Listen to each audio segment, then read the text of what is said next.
মনের মধ্যে শান্তি পাই না, ঠিক কিনা? আমরা ইবাদত করি কিন্তু মনের মধ্যে শান্তি পাই না। নামাজ পড়ি, নামাজের যে স্বাদ, নামাজের যে মজাজ, নামাজের যে তৃপ্তি, এটা আমরা পাই না। আমরা আল্লাহ পাকের জিকির করি কিন্তু মনের মধ্যে শান্তি পাই না। এই শান্তি না পাওয়ার একটা গুরুত্বপূর্ণ কারণ আছে। আমরা সেই গুরুত্বপূর্ণ বিষয়টা নিয়েই আজকে আলোচনা করব ইনশাআল্লাহ। মানুষ দুনিয়াতে বেঁচে থাকার জন্য তার মাটির দেহ থাকার পাশাপাশি ভিতরে রূহ থাকতে হবে। যদি ভিতরে রূহ না থাকে তাহলে এই মাটির দেহের কোনো দাম নাই, এর কোনো মর্যাদা নাই। মানুষের বেঁচে থাকার জন্য তার যেমন রূহের প্রয়োজন, ইবাদতের মধ্যে স্বাদ পাওয়ার জন্যে, ইবাদতের মধ্যে শান্তি পাওয়ার জন্যে, আল্লাহ পাকের গোলামি করে শান্তি অনুভব করার জন্যে এই ইবাদতের মধ্যে একটা রূপ আছে। এই ইবাদতের মধ্যে যখন এই রূপটাকে পাওয়া যাবে তখনই আমরা ইবাদত করে শান্তি পাব। ইবাদতের মজা, ইবাদতের স্বাদ আমরা অনুভব করতে পারবো যখন আমাদের ইবাদতের মধ্যে এই স্বাদ পাওয়ার যে গুণ, যে রূপ, এটা যখন থাকবে। এই রূহের নাম হলো ইখলাস। এই রূহের নাম কি? ইখলাস। নামাজ যদি পরিপূর্ণ আল্লাহ পাকের সন্তুষ্টির জন্যই করা হয়, যদি আল্লাহ পাকের রেজামন্দি, আল্লাহ পাকের খুশি এবং সন্তুষ্টির জন্যই নামাজ তথা সকল ইবাদত করা হয়, তখন সকল ইবাদতের মধ্যে শান্তি এবং তৃপ্তি বান্দা অর্জন করতে পারবে। আর যখন এই ইবাদত এগুলো ইখলাসের সাথে না হবে তখন ইবাদত অনেক করা যাবে কিন্তু মনের মধ্যে কোনো শান্তি আসবে না। হযরত আব্দুল্লাহ ইবনে মাসউদ রাদিয়াল্লাহু তাআলা আনহু তিনি একদিন নামাজে দাঁড়ালেন, নামাজ পড়ছেন, ঘরের ভিতরে নামাজে দাঁড়িয়েছেন। আব্দুল্লাহ ইবনে মাসউদ নাম শুনেছেন? সবাই শুনছেন? যাকে রইসুল ফুকাহা বলা হয়, ফকিহদের সর্দার বলা হয়। দুনিয়ার মধ্যে যত ফকিহ আছে, ফকিহ কাকে বলে? ফকিহ বলা হয় দ্বীনের ওই আলেমকে যে ইলমে দ্বীন শিখলো এবং সেটার উপর গবেষণা করলো, সেই ইলম দ্বারা নিজে উপকৃত হলো এবং জাতিকে উপকৃত করতে পারলো, তাকে দ্বীনের ফকিহ বলা হয়। আব্দুল্লাহ ইবনে মাসউদ রাদিয়াল্লাহু তাআলা আনহুকে রাইসুল ফুকাহা বলা হয়, মানে ফকিহদের সর্দার, সমস্ত ফকিহগণের লিডার বলা হয়। আব্দুল্লাহ ইবনে মাসউদ রাদিয়াল্লাহু তাআলা আনহু নামাজের মধ্যে দাঁড়িয়েছেন, তার স্ত্রী বাড়ির কাজ করছে। এমন সময় বাড়ির ভেতরে একটা সাপ ঢুকলো। বাড়ির ভেতরে যখন বিষধর বিষাক্ত সাপ, আর আমরা সবাই জানি মরুপ্রান্তরে, মরুভূমির মধ্যে আমাদের দেশের মতো এত নরমাল কোনো সাপ থাকে না, সেখানে অত্যন্ত বিষধর সাপ থাকে।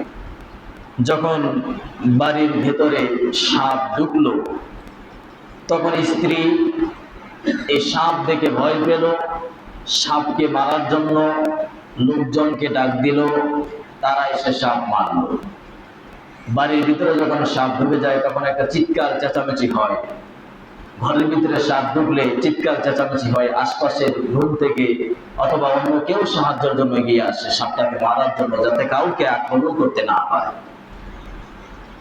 আব্দুল্লাহ ইবনে মাসউদ রাদিয়াল্লাহু তাআলা আনহু নামাজ পড়ছেন, ভিতরে সাপ ঢুকলো, সাপকে মারা হলো।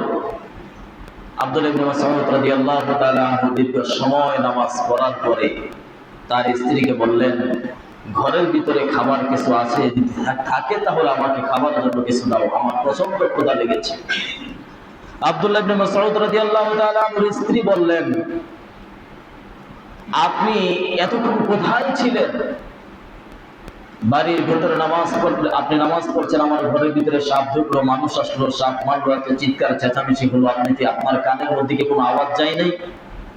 আপনি কি কিছুই শুনতে পারেন নাই? আপনি কি একটু অনুভব করেন নাই ঘরের ভিতরে বিপদ সংকেত কিছুক্ষণ আগে এসেছে? আব্দুল ইবনে মাসউদ রাদিয়াল্লাহু তাআলা বললেন, ঘরের ভিতরে সাপ ঢুকছে, সাপ মারা হয়েছে, আমি কিছুই জানি না। সুবহানাল্লাহ বলবেন। আমি কিছুই জানি না। সাপ ঢুকলো, মারলো, এগুলোর কোনো আওয়াজ আমার কানে আসে নাই। স্ত্রী বললেন, এটা কি ধরনের কথা? ঘরের ভিতরে সাপ ঢুকলো আর আপনার কানে আওয়াজ আসবে না?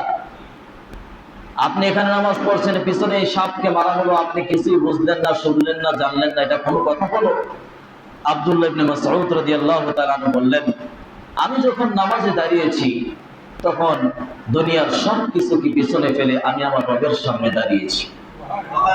আমি যখন নামাজ পড়ছি তখন আমি আমার রবের সাথে আমার কথাবার্তা চলছে। আর রবের সাথে কথাবার্তা বলার সময় ঘরের ভিতরে কে আসলো, কে গেল, এটা যদি আমি জানতেই পারি, তাহলে আমি কিসের নামাজটা পড়লাম? আমি কেমন নামাজ পড়লাম যে নামাজ থেকে দুনিয়ার সব খবর রাখা যায়? আমি তো এই নামাজ পড়ি নাই, আমি ওই নামাজ পড়েছি যে নামাজ পড়তে গেলে রবের সাথে কথা বলতে গিয়ে দুনিয়ার সবকিছুকে ছেড়ে দিতে হয়। আব্দুল্লাহ ইবনে মাসউদ রাদিয়াল্লাহু তাআলা নামাজ পড়লেন, নামাজের মধ্যে এত স্বাদ, এত মজা, এত তৃপ্তি অনুভব করলেন যে ঘরের ভিতরে সাপ ঢুকলো, মারা হলো, কিছুই তিনি বুঝতে পারলেন না, খোঁজ খবর রাখতে পারলেন না, তার কানের ভিতরে কোনো আওয়াজ ঢুকলো। তাহলে আমাদের নামাজ আর আব্দুল্লাহ ইবনে মাসউদ রাদিয়াল্লাহু তাআলা আনহুর নামাজের মধ্যে পার্থক্য বুঝছেন? আমরা নামাজের মধ্যে কেন শান্তি পাই না? এর মাঝখানে আরো দুই একটা গুরুত্বপূর্ণ কিছু সুন্নতের কথা বলি। রাসূল করিম সাল্লাল্লাহু আলাইহি ওয়াসাল্লাম তিনি রাতের বেলা এশার নামাজের পরে দেরি না করে ঘুমিয়ে যেতেন। আমরা কিন্তু এশার নামাজের পরে ঘুমাই না, আমাদের কাজ শুরুই হয় এশার নামাজের পর থেকে। রাসূল করিম সাল্লাল্লাহু আলাইহি ওয়াসাল্লামের সুন্নাহ ছিল তিনি রাতের বেলা তাড়াতাড়ি ঘুমাতেন। রাতের বেলা তাড়াতাড়ি ঘুমানোর কারণ এখন বর্তমান বিজ্ঞান এটাকে গবেষণা করে বের করেছে। সায়েন্স যেটাকে গুরুত্বপূর্ণ বিষয় এখন সাব্যস্ত করেছে।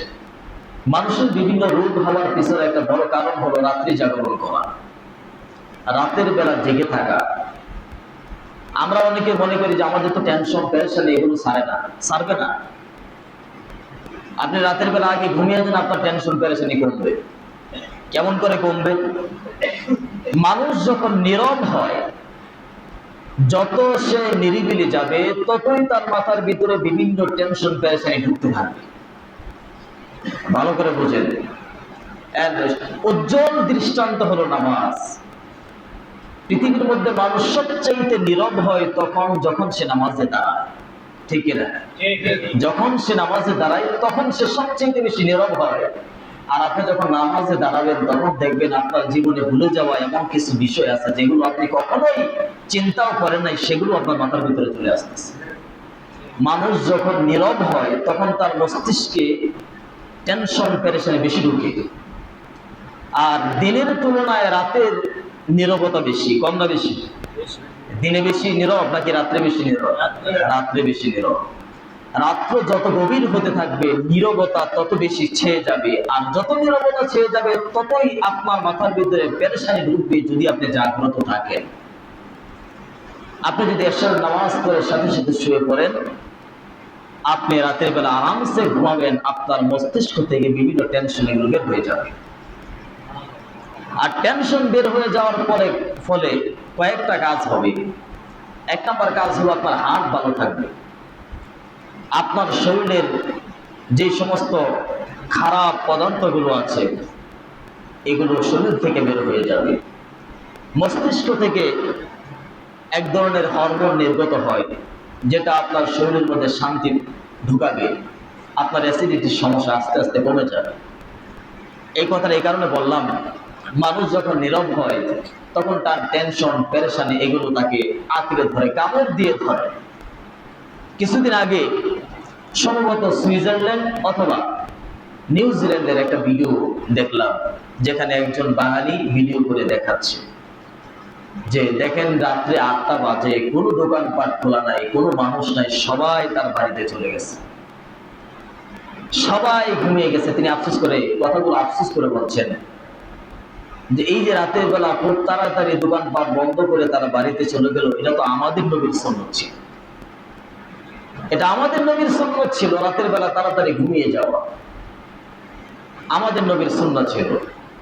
আমরা মুসলমান হয়ে এই সুন্নাহকে বর্জন করলাম, আর মুশরিকরা এই সুন্নাহকে আঁকড়ে ধরল। এই জন্য আমাদের রোগ বেশি হয়, এই জন্য আমাদের শরীরের মধ্যে অনেক ধরনের রোগ বাসা বাঁধে। তো যেই কথা বলছিলাম, নীরব নীরব থাকলে মানুষের টেনশন পেরেশানি মাথার ভিতরে ঢুকবে। এই টেনশন পেরেশানির ভিতর দিয়ে কেউ যদি ইবাদতের ক্ষেত্রে আল্লাহ পাককে হাজির নাজির রেখে আল্লাহ পাককে সন্তুষ্টি করার লক্ষ্যে নামাজ পড়তে পারে, আল্লাহর কসম তার অন্তরে নামাজের স্বাদ পরিপূর্ণ ঢুকে যাবে। আপনি বলবেন যে হুজুর নামাজের মধ্যে দাঁড়াই, তো নামাজের মধ্যে দাঁড়ানোর পরে বিভিন্ন ধরনের চিন্তা মাথায় আসে। 1 বছর আগে 2 বছর আগে কোন কাস্টমার আমার দোকান থেকে কত টাকা মেরে চলে গেল, 2 বছরে একবার খবর হইল না। যখন নামাজে দাঁড়াইলাম তখন সেই ব্যক্তির কথা, চেহারা, তার সবকিছু আমার মাথার মধ্যে চলে আসে। নামাজের মধ্যে দাঁড়ালে এমনটা কেন হয়? সম্মানিত মুআজ্জাজ মুহতারাম হাজিরিন, চোর ঘরে তখন চুরি করে যখন ঘরে সম্পদ থাকে। কথাটা বুঝেন? যেই ঘরে সম্পদ নাই, চোর ওই ঘরে চুরি করতে যায় না। চোর ওই ঘরে কি করতে যায় না? চুরি করতে যায় না। যেই ঘরে সম্পদ আছে, চোর সেখানে যাবে। এখন মালিক যদি মনে করে আমার ঘরে সম্পদ আছে, চোর তো আসবেই, কি করা? তাই বলে কি সে নিজেকে, নিজের মাল সম্পদ হেফাজত না করে চোরের জন্য উন্মুক্ত করে দিবে? কথা বলেন না কেন? উন্মুক্ত করে দিবে? উন্মুক্ত করবে না। সে চাইবে চোর আমার ঘরে সম্পদ আছে, চোর আসাটা স্বাভাবিক, কিন্তু সম্পদ আমাকে হেফাজত করতে হবে, অন্যথায় তো চোর নিয়ে যাবে। মুমিন যখন নামাজে দাঁড়ায়, বোঝা যায় তার ভিতরে ঈমান নামক দৌলত আছে। তার ভিতরে কি আছে? ঈমান আছে, আল্লাহর ভয় আছে, তার ভিতরে মুমিনের গুণ আছে। শয়তান চায় তার ভিতর থেকে ঈমান আর নূরটাকে কেড়ে নেওয়ার জন্য, চুরি করে নেওয়ার জন্য। তখন মুমিনের উচিত সমস্ত চিন্তাকে বাদ দিয়া শয়তানকে প্রতিহত করে ঈমান এবং নূর ঠিক রেখে আল্লাহ পাকের সামনে ইখলাসের সাথে দাঁড়ানো। যখন সে দাঁড়াতে পারবে তখন তার সম্পদ হেফাজত হবে, আর এই সম্পদের স্বাদ সে অনুভব করতে পারবে। এই জন্য নামাজ, ইবাদত, সকল কিছুর ক্ষেত্রে ইখলাস জরুরি। ইখলাস যদি না থাকে তাহলে ইবাদতের স্বাদ পাওয়া যাবে না। রাসূল করিম সাল্লাল্লাহু আলাইহি ওয়াসাল্লামকে প্রশ্ন করা হলো, নাদা রাজুলুন, এক ব্যক্তি রাসূলকে ডাক দিল। ফাকালা, বলল, ইয়া রাসূলুল্লাহ সাল্লাল্লাহু আলাইহি ওয়াসাল্লাম, মাল ঈমান, জিজ্ঞেস করলো, ইয়া রাসূলুল্লাহ, ঈমান কাকে বলে? ক্বালা রাসূলুল্লাহ সাল্লাল্লাহু আলাইহি ওয়াসাল্লাম, আল ইখলাস, ঈমান বলা হয় ইখলাসকে। ঈমান কাকে বলা হয়? ইখলাসকে। বাইহাকী শরীফের মধ্যে হাদিসটি সহিহ সনদে বর্ণিত হয়েছে। রাসূল করিম সাল্লাল্লাহু আলাইহি ওয়াসাল্লামকে বলা হলো যে ঈমান কাকে বলে? রাসূল বলেন, ঈমান বলা হয় ইখলাসকে। যার ইখলাস নাই তার ঈমান নাই, আর যার ইখলাস আছে তার ঈমান আছে। ওয়াফি লাফজিন আখার, অন্য আরেকটা বর্ণনা এসেছে, ক্বালা রাসূলুল্লাহ সাল্লাল্লাহু আলাইহি ওয়াসাল্লাম, সুলুনি আম্মা শি'তুম, রাসূল করিম সাল্লাল্লাহু আলাইহি ওয়াসাল্লাম বলেছেন, তোমরা তোমাদের যা কিছু মনে চায় তোমরা আমার কাছে প্রশ্ন করো, জিজ্ঞেস করো। ফানাদা রাজুলুন, এক ব্যক্তি জিজ্ঞেস করলো, ইয়া রাসূলুল্লাহ মাল ইসলাম, এক ব্যক্তি বলল, ইয়া রাসূলুল্লাহ, ইসলাম কাকে বলে? ক্বালা ইকামুস সালাতি ওয়া ইতাউজ যাকাত, রাসূল করিম সাল্লাল্লাহু আলাইহি ওয়াসাল্লাম বলেন, ইসলাম বলা হয় নামাজ আদায় করা, নামাজ কায়েম করা, নামাজ প্রতিষ্ঠা করা, ওয়া ইতাউজ যাকাত, এবং যাকাত প্রদান করা, যাকাত আদায় করা। এই দুটাকে ইসলাম বলা হয়। তারপর আবার জিজ্ঞেস করলো, ফামাল ঈমান, ঈমান কাকে বলে? ক্বালা রাসূলুল্লাহ সাল্লাল্লাহু আলাইহি ওয়াসাল্লাম, আল ইখলাস, ঈমান বলা হয় ইখলাসকে। ফাকালা ফামাল ঈমান ফামাল ইয়াকিন, তখন এই ব্যক্তি আবার জিজ্ঞেস করলো, ইয়া রাসূলুল্লাহ, ইয়াকিন কাকে বলা হয়, বিশ্বাস কাকে বলা হয়?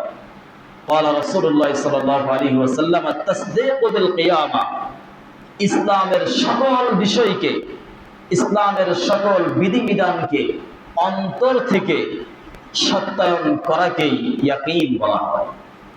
তাহলে এই হাদিস থেকে আমরা একটা জিনিস জানলাম, সেটা হলো ঈমান কাকে বলে? কথা বলেন, ঈমান কাকে বলে? ইখলাসকে বলে। ঈমান কাকে বলে? ইখলাসকে বলে। তাহলে যে ব্যক্তি আমল করলো মনের মধ্যে শান্তি পেল না, তাহলে বোঝা গেল সে আমল করেছে, তার ভিতরে ইখলাস ছিল না। যে ব্যক্তি ইখলাস ছাড়া আমল করবে, এই আমল আল্লাহ পাকের কাছে কোনো গ্রহণযোগ্যতা নাই, আল্লাহ পাক এই আমলগুলোকে কবুল করবে না। আল্লাহ নবী সাল্লাল্লাহু আলাইহি ওয়াসাল্লাম এক হাদিসের মধ্যে বলেছেন যে তোমরা যেই ইবাদত করো না কেন, যদি সেই ইবাদত আল্লাহ পাকের সন্তুষ্টির জন্য না হয়, চাই তা যত বড় ইবাদত হোক, যত বড় আমল হোক, আল্লাহ পাক তোমাদের থেকে আমলকে কবুল করবে না। একজন সাহাবী বলল, ইয়া রাসূলুল্লাহ, কোন ব্যক্তি যদি জিহাদের ময়দানে যুদ্ধ করে, যুদ্ধ করতে করতে যদি শহীদ হয়ে যায়, অথবা তার জানমাল সমস্ত কিছু আল্লাহর রাস্তায় ব্যয় করে দেয়, আর তার মনের মধ্যে যদি দুনিয়া পাওয়ার আশা থাকে, তাহলে কি তার এই জিহাদ, এই মাল সম্পদ দ্বীনের রাস্তায় ব্যয় করাটাকে আল্লাহ পছন্দ করবেন? রাসূল করিম সাল্লাল্লাহু আলাইহি ওয়াসাল্লাম বললেন, তার কোনো আমল আল্লাহ পাক কবুল করবে না। সাহাবী তিনবার প্রশ্ন করলো, তিনবার রাসূল করিম সাল্লাল্লাহু আলাইহি ওয়াসাল্লাম জবাব দিলেন, তার কোনো আমল কবুল হবে না। তার মানে হলো ইবাদত কবুল তখন হবে যখন ইবাদতের রূপ ইখলাস ইবাদতের ভিতরে থাকবে, অন্তরের ভিতরে যখন ইখলাস থাকবে, তখন আপনি নামাজ পড়ে শান্তি পাবেন, জিকির করে শান্তি পাবেন, কোরআন কারীমের তেলাওয়াত করে শান্তি পাবেন। আর যখন এই আমলগুলো আপনার, এই ইখলাস আপনার ভিতরে থাকবে না, তখন আপনি অনেক আমল করতে পারবেন, কিন্তু এই আমলগুলো আপনার কোনো কাজে আসবে না। এই জন্য ইবাদতের রূপ এটা হলো ইখলাস। ইখলাস সকলের অন্তরে থাকতে হবে। নামাজের ক্ষেত্রে, সকল দান খয়রাতের ক্ষেত্রে। অনেকে আছে দান করে, অনেক লক্ষ লক্ষ কোটি কোটি টাকা দান করে, মানুষের বাহবা, যশ, খ্যাতি এগুলোকে অর্জন করার জন্য। এগুলোর কোনো দাম নেই। কিয়ামতের ময়দানে আল্লাহ পাক এক ব্যক্তিকে ডাকবেন, ডাকার করে বলবেন, দুনিয়ার মধ্যে আমি তো তোমাকে অনেক সম্পদ দিয়েছিলাম, এই সম্পদগুলো কি করছো?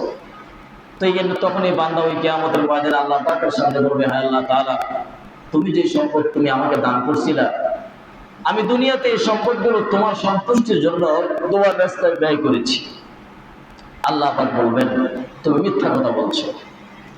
তোমাকে আমি যে সম্পদ দিয়েছিলাম, এই সম্পদ দুনিয়াতে আমার রাস্তায় ব্যয় করেছিলে, কিন্তু আমার সন্তুষ্টির জন্য নয়। মানুষ তোমাকে অনেক বড় দানবীর বলবে, অনেক বড় দাতা বলবে, এই জন্য তুমি দান করেছিলে। দুনিয়াতে তোমাকে দাতাও বলা হয়েছে, দানবীরও বলা হয়েছে। যে প্রতিদান পাওয়ার আশায় তুমি দান করেছো, সেই প্রতিদান পৃথিবীতে পেয়ে গিয়েছো। সুতরাং এখন আর তোমাকে কোনো প্রতিদান দেওয়া হবে না। ফেরেশতাদেরকে বলা হবে, তাকে ধরো এবং উপর করে জাহান্নামের ভিতরে নিক্ষেপ করো। তাহলে ইবাদতের মধ্যে ইখলাস এটা খুব জরুরি। ইবাদতে ইখলাস না থাকলে ইবাদত কবুল হবে না। দান করার ক্ষেত্রে ইখলাস থাকা লাগবে। আমি দান করেছি, আমার নামটা মাইকে কেন ঘোষণা করা হলো না? এই যে একটা চিন্তা, এটা আপনার আমলকে নষ্ট করে দিবে, এটা আপনার আমলকে বরবাদ করে দিবে। আমরা অনেক সময় নাম ঘোষণা করি, কারণ আমাদের তো প্রয়োজন। আমাদের কি মসজিদের একটা কাজ, এটাকে পূর্ণ করা, এটা আমাদের খুব জরুরি। আপনি দান করেছেন, আপনার নামটা ঘোষণা করি এই কারণে, যাতে দানটা মসজিদে আসে। ফলাফল দেওয়ার মালিক তো আল্লাহ। আপনি যদি আল্লাহ সন্তুষ্টির জন্য দিয়ে থাকেন, প্রতিদান পেয়ে যাবেন। আর যদি আল্লাহ সন্তুষ্টির জন্য না দিয়ে থাকেন, শুধু নামটা ঘোষণা করা হোক, আপনার নামটা বলা হোক আপনি দিয়েছেন, এই যদি উদ্দেশ্য হয়, তাহলে মসজিদের কাজ তো হয়ে গেল, আপনার কিছুই হলো না। এই জন্য দান খয়রাত করতে হবে আল্লাহ পাকের সন্তুষ্টির জন্য। আল্লাহ পাকের সন্তুষ্টির জন্য দানটাও হবে, নামাজটাও হবে, ইবাদত হবে। এই জন্য আল্লাহ পাক শিখিয়েছেন, বলো ইন্না সলাতি ওয়া নুসুকি ওয়া মাহইয়ায়া ওয়া মামাতি লিল্লাহি রাব্বিল আলামিন, যে আমার নামাজ, আমার কুরবানি, আমার বেঁচে থাকা, আমার মরে যাওয়া সবটাই আল্লাহ পাকের জন্য।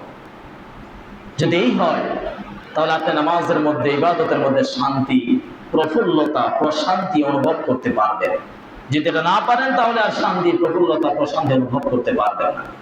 গত জুমার আগের জুমায় পিতামাতার হক সম্পর্কে আলোচনা করতে গিয়ে একটা হাদিস আমি আপনাদের সামনে বলেছিলাম, যে হাদিসের মধ্যে হযরত আব্দুল্লাহ ইবনে ওমর রাদিয়াল্লাহু তাআলা আনহুমা থেকে বর্ণিত। তিনি বলেন, রাসূল করিম সাল্লাল্লাহু আলাইহি ওয়াসাল্লাম একবার আমাদের সামনে বসে বনী ইসরাইলের তিনজন ব্যক্তির একটি ঘটনা আমাদের সামনে বর্ণনা করলেন।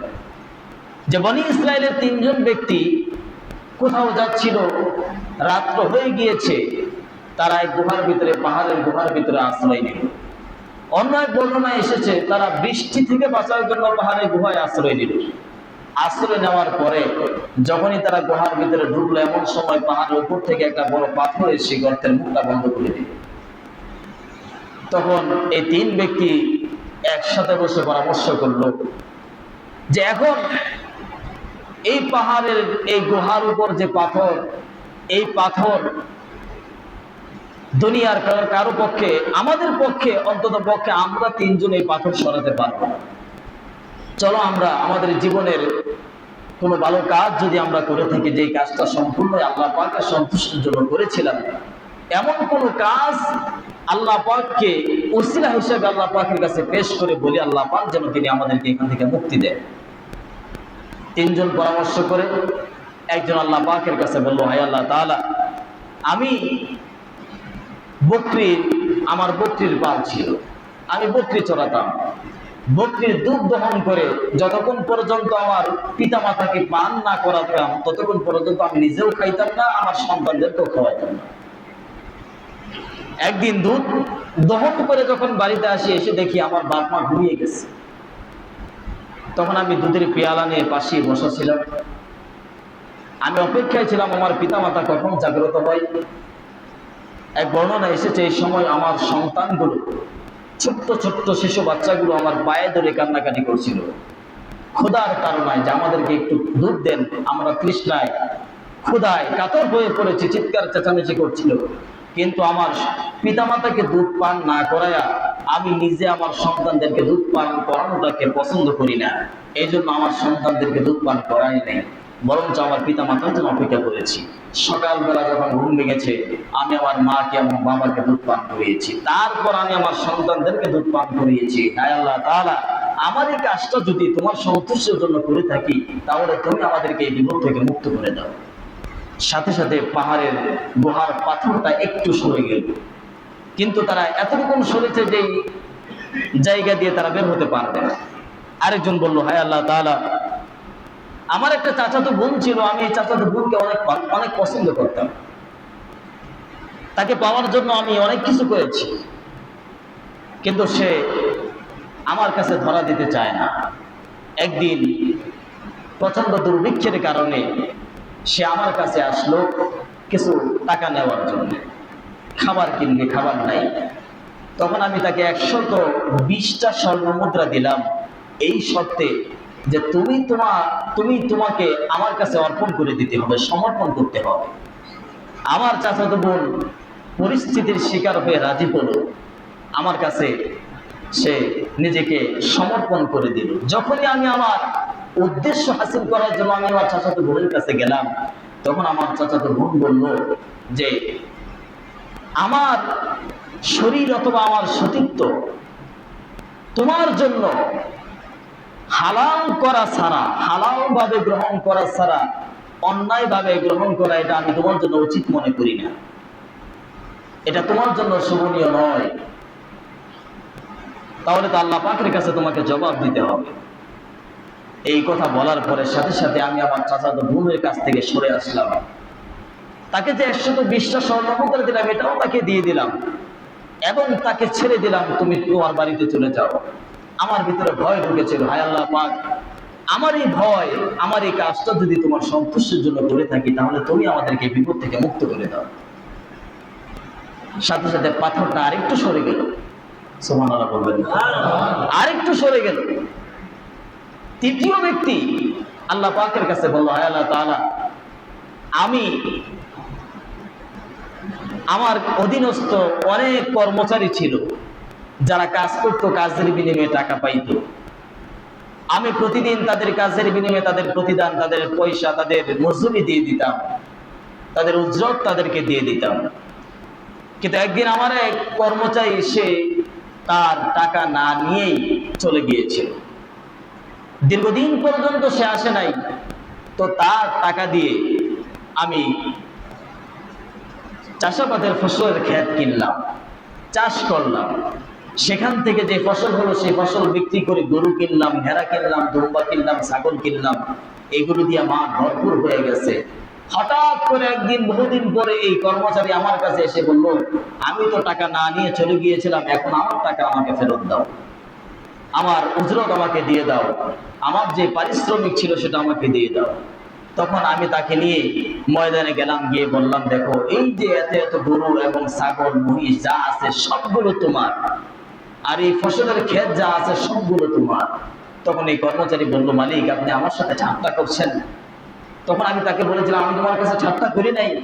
তোমার যেই টাকা আমার কাছে জমা ছিল, যেটা তুমি পাইতে তোমাকে দিতে পারি নাই, তুমি না থাকার কারণে, এই টাকা দিয়ে আমি এগুলো আস্তে আস্তে দীর্ঘদিন করে এগুলোকে ব্যয় করে, এই টাকা ব্যয় করে আজকে এই গরু মেষ বকরির এত বিশাল পাল সামনে তোমার, যেটা এটা আমি তোমার টাকা দিয়ে এটা তৈরি করেছি।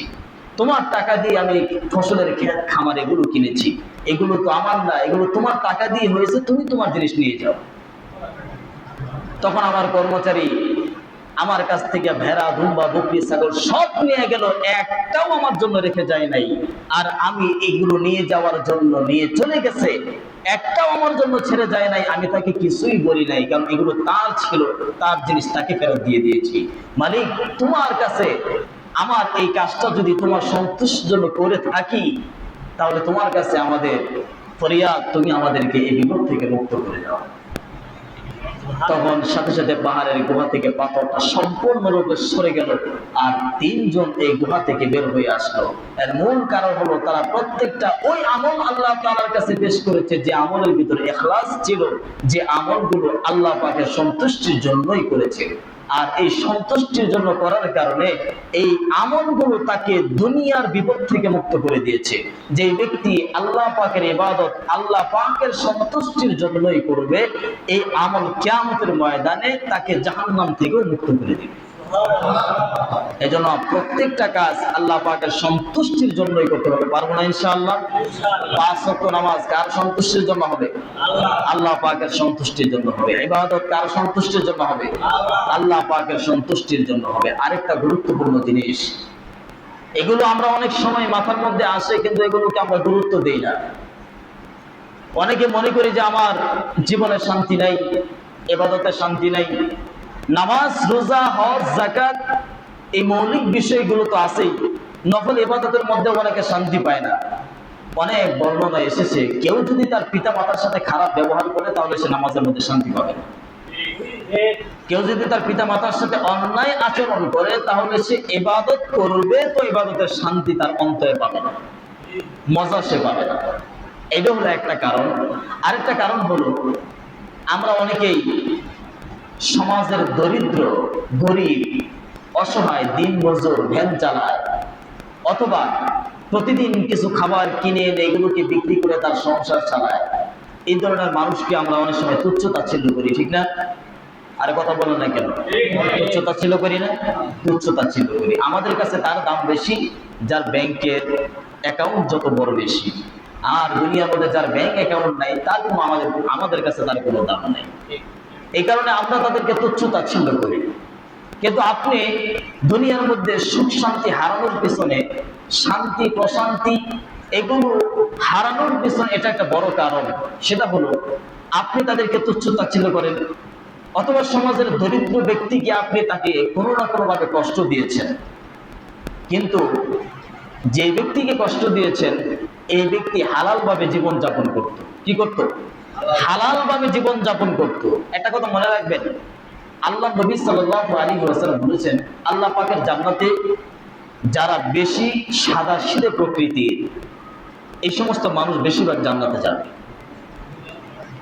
আর যাদের মাথার মধ্যে জিলাপি যত বেশি, তারা বেশি বিপদের মধ্যে পড়বে। একটা কথা ভালো করে মনে রাখবেন, হালাল উপার্জনের জন্য মেধা খাটাতে হয় না। হালাল উপার্জনের জন্য কি খাটাতে হয় না? মেধা খাটানো লাগে না। এক ব্যক্তি মাটি কাটে, মাটি কোপানোর জন্য তাকে ইঞ্জিনিয়ার হওয়া লাগে না। সে মাটি কাটবে সকাল থেকে সন্ধ্যা পর্যন্ত, সন্ধ্যাবেলা তাকে পারিশ্রমিক দিয়ে দেওয়া হবে, সে হালাল টাকা দিয়ে জীবন যাপন করবে। মাথা এত খাটানোর প্রয়োজন হয় না। কিন্তু হারাম সম্পদ উপার্জন করার জন্য মস্তিষ্ক খাটানো লাগে, মাথা খাটানো লাগে। এই জন্য আমরা আমাদের সমাজের মধ্যে যারা ধনীদেরকে, যাদেরকে দেখি ধনী, তারা দেখবেন সমাজের মধ্যে সবচেয়ে বেশি চিকন বুদ্ধির অধিকারী আমরা মনে করি, যে তাদের মাথা অনেক বেশি, মাথা কাজ করে, এর মতো মাথার কারণ নাই, এই ধরনের কথা আমরা বলি। কিন্তু সে হারাম খায়, আর হারাম খাওয়ার জন্য মাথা বেশি কাজ করতে হবে। এই জন্য আমরা তাকে মূল্যায়ন করি, তাকে সম্মান দেই, সে অনেক বড় জ্ঞানী, জাননেওয়ালা। কিন্তু যে ব্যক্তি হালাল খাচ্ছে তাকে তো মাথা খাটাতে হচ্ছে না। সে তো সকাল থেকে সন্ধ্যা পর্যন্ত যা কাজ পাচ্ছে হালাল ভাবে কাজ করে উপার্জন করে জীবন যাপন করছে, তার কোনো দাম নাই। আপনি যে তাকে কষ্ট দিলেন, আপনি যে তাকে তার উপরে জুলুম করলেন, আপনি যে তাকে কোনো না কোনো ভাবে তাকে ঠকালেন, আপনি মনে করছেন আপনি বড় পণ্ডিত হয়ে গেছেন, আপনার জানাও নাই। হতে পারে আল্লাহ পাক এই বান্দাকে পছন্দ করে, হতে পারে আল্লাহ পাক কি করে, এই বান্দাকে ভালোবাসে। কিন্তু আপনি এমন ব্যক্তিকে কষ্ট দিয়েছেন যেই ব্যক্তিকে আল্লাহ পাক ভালোবাসে। আর আল্লাহ পাকের বিরুদ্ধে কেউ কথা বললে ততটুকুন আল্লাহ পাক রাগান্বিত হন না, যতটুকুন আল্লাহ পাকের ভালোবাসার পাত্রকে কষ্ট দিলে রাগান্বিত হন। দুনিয়ার মধ্যে কোনো ব্যক্তি যদি আল্লাহ পাককে গালি দেয়, তাহলে তার জন্য এই বিধান এমন কঠোর ভাবে আসে নাই যে তাকে হত্যা করতে হবে।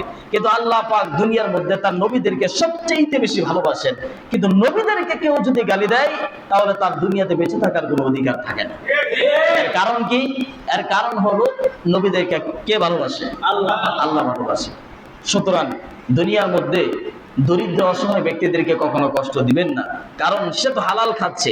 আপনার জানা নাই, হতে পারে আল্লাহ পাকের কাছে সে খুব প্রিয় বান্দা, প্রিয় ব্যক্তি, আল্লাহ পাক তাকে ভালোবাসেন। আপনি যদি তাকে কষ্ট দেন, আল্লাহ পাক তার প্রিয় বান্দার কষ্ট দেওয়াকে আল্লাহ পাক বরদাস্ত করেন না। এই জন্য আপনার জীবনে অশান্তির দাবানলের আগুন জ্বলতে থাকে, আপনি বুঝতেও পারেন না আপনার জীবনে কেন অশান্তি আছে। টাকা পয়সা ব্যাংক ব্যালেন্সের অভাব নাই, তারপরেও কেন অশান্তি? অশান্তির কারণ আপনাকে খুঁজে বের করতে হবে। হয়তোবা আল্লাহ তাআলার পছন্দ হয়ে কোনো বান্দাকে আপনি কষ্ট দিয়েছেন।